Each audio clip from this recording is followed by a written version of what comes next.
My grandmother is superstitious. It was only when I lived with her for the summer that I realized how bad it had gotten. She had this huge freaking list taped to the fridge with 10 different rules she had to abide by. And she was making me follow them too. When I opened my umbrella inside, she grabbed my arm and yanked me back. "Don't open the umbrella inside. Didn't you see the rules?" "Oh, I'm sorry. I thought those rules were just for you." "No, everyone who lives here must obey the rules," she said in a raspy whisper. It made me really sad. Once upon a time, Grandma Jan was sharp as a needle. A grounded, logical person who occasionally bought into superstitions and the paranormal. A rabbit's foot here, a penny there. Now it seemed, in her late 80s, that part of her had grown and grown until it consumed everything else. With a heavy heart, I walked over to the fridge and read the rules. Do not spill salt. Do not open umbrellas inside. Do not put on clothes inside out. Do not clip fingernails after dark. Do not break any mirrors. Mostly common superstitions, though the fingernail one was weird. I continued reading with difficulty. Her handwriting grew messier, more frenzied. Do not look in the mirror while wearing black. Do not whistle inside the house. If you wake up to see your bedroom door open, do not close it. Likewise, if you see the attic stairs pulled down, do not push them back up. Never let the refrigerator go empty. Always have enough food to make an offering. Keep the curtains closed after 10 p.m. Do not open them again until 6 a.m. I wanted to tell her it was a whole lot of hogwash, but then I realized it was probably a bad idea to upset her at such an old age. "No problem, Grandma. I'll follow the rules." "Yeah, right." She put me in the spare bedroom, down the hall from her. It was a small thing, furnished with only a twin bed and a tiny desk. But I couldn't complain.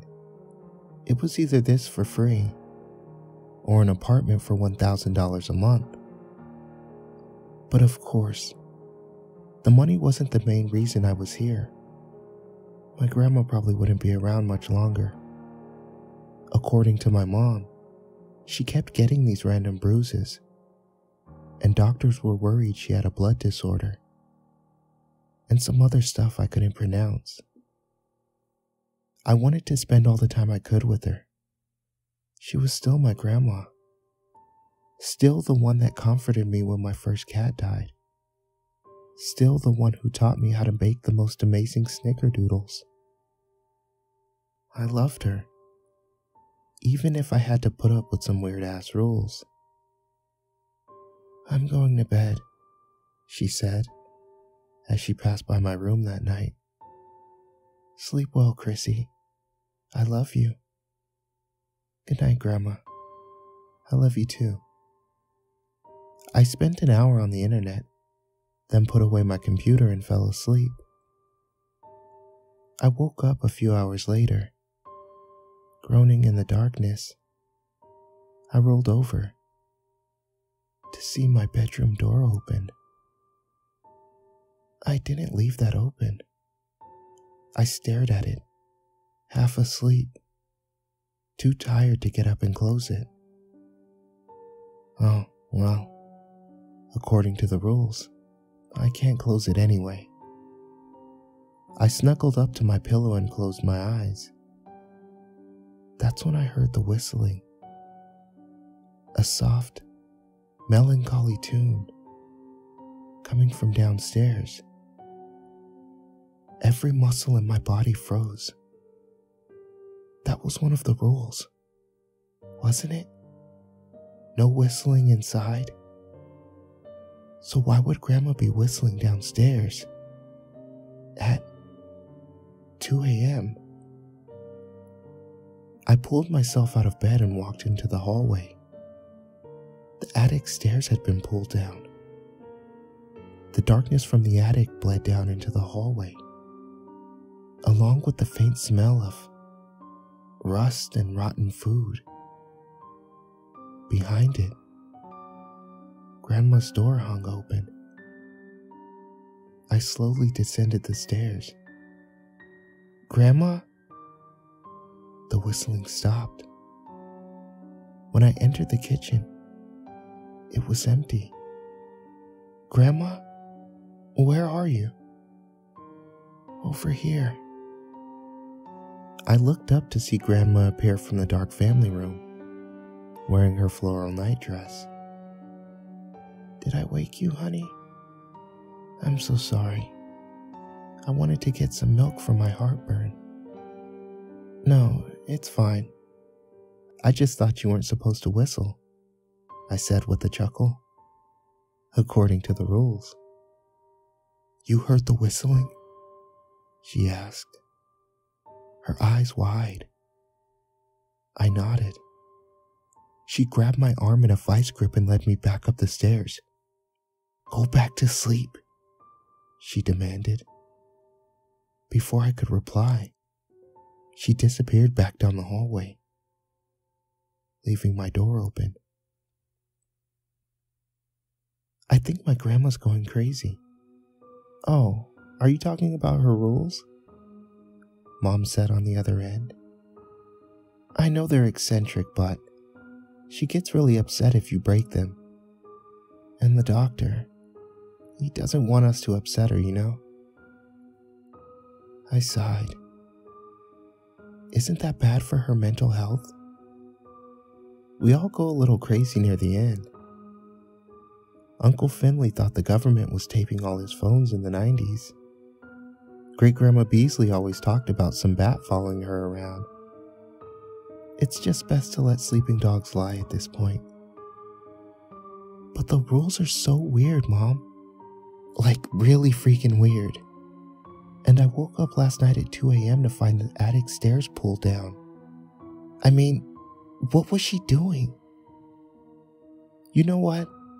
Mom said, a bit of anger tingling in her voice. She lives by herself in that secluded little house, 365 days a year. The only socialization she gets is her weekly trip to the grocery store, and a monthly visit from your dad and me. Anyone would go nuts under those circumstances. Even you. Lay off her, okay? Fine. So I followed the rules. I was a good girl, and I didn't open any umbrellas indoors, do any whistling, or break any mirrors. Sometimes I'd wake up to see my door open in the middle of the night, but I just ignored it and left it open. A few times, when I made my way to the bathroom, I whacked my head on the attic stairs that were pulled down. Once or twice, I heard the whistling again, but I ignored that too. Mom was right. So Grandma was a little crazy. We're all a little crazy, aren't we?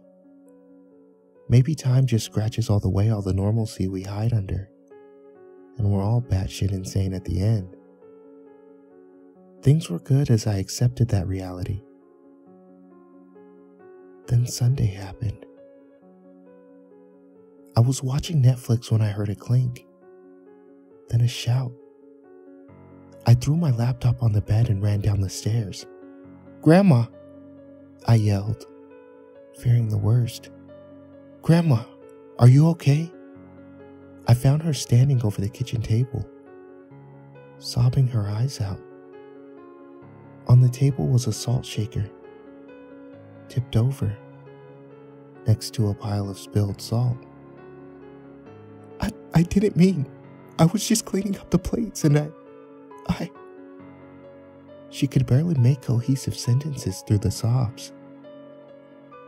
Shh, Grandma, it's okay. I'm gonna clean it up now. I felt awful seeing Grandma like that. She was outright sobbing, her entire body shaking, as if she feared for her life, over spilled salt.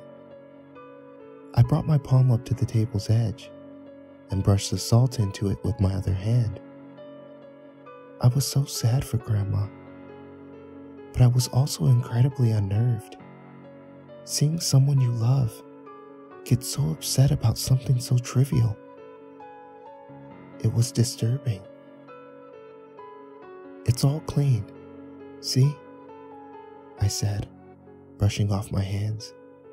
The salt rained down into the trash. Nothing to worry about, Grandma. Her sobs quieted, and then she looked at me with red eyes. But he'll know, she said. What? Even though you cleaned it up, he'll still know.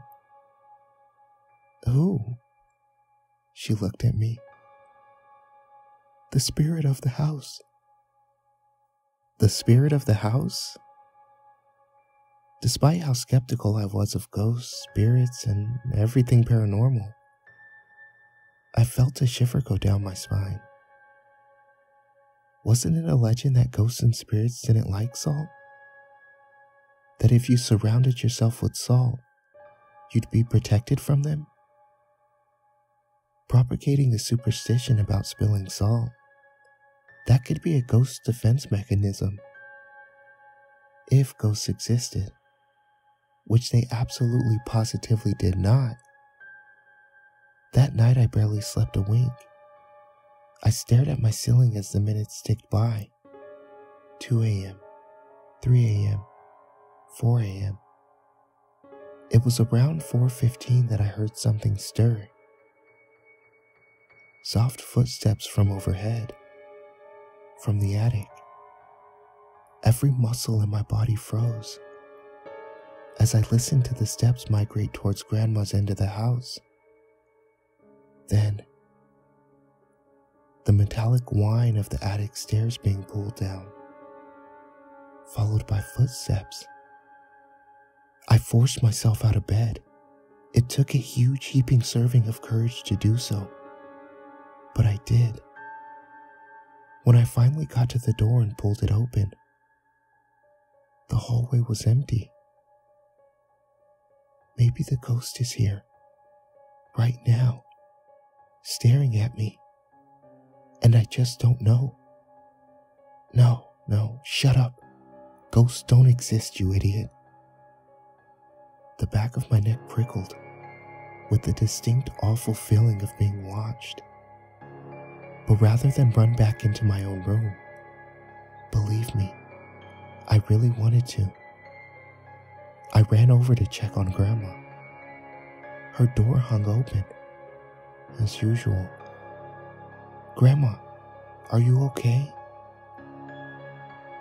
Her bed was empty. Grandma, where are you? That's when I heard the soft sounds of sobbing below. I ran down the stairs, nearly slipping, and burst into the kitchen. Grandma stood in the kitchen. In front of her stood the spirit of the house. Not some dark ethereal specter. Not some white translucent ghost. A man, of flesh and blood. His brown hair unkempt and messy. His blue eyes wild. He wore tattered clothes, black boots, and a yellow-toothed grin. You've broke the rules of the house, he whispered, stepping towards her. She flinched and took a step back. Please don't hurt me, she sobbed. I'm the man of the house. I make the rules. Grin growing wider. He raised his hand and smacked her across the shoulder. No! I shouted. I charged at him. We collided and fell to the ground. Terror and relief washed over my grandma's face. Call the police, I shouted. Now! He tried to wriggle underneath me. I grabbed the nearest thing, a chair, from the kitchen table, and smacked him as hard as I could in the head. The man was a drifter by the name of Harold McCann. According to the police, he'd snuck into my poor grandma's house over a year ago. They found his living space in the attic, complete with a makeshift bed over the rafters, books and dishes that held my grandmother's leftover food. The offerings. He'd slowly taken advantage of Grandma, persuading her over months and months to follow his rules. He told her he was an angry spirit of the house, and in her sensitive, mentally fragile state, she believed him. He made her swear to tell nobody of his existence, and whenever she broke the rules, he hit her. Hence the bruises. My poor grandma. For the time being, she's moved in with me. We have a tiny little apartment near my college, and I've been helping her recover. She's doing better. She freaked out a little when I dropped a cosmetic mirror the other day, but overall, she's getting much better. She even whistles inside the apartment now, and it's the sweetest sound I've ever heard.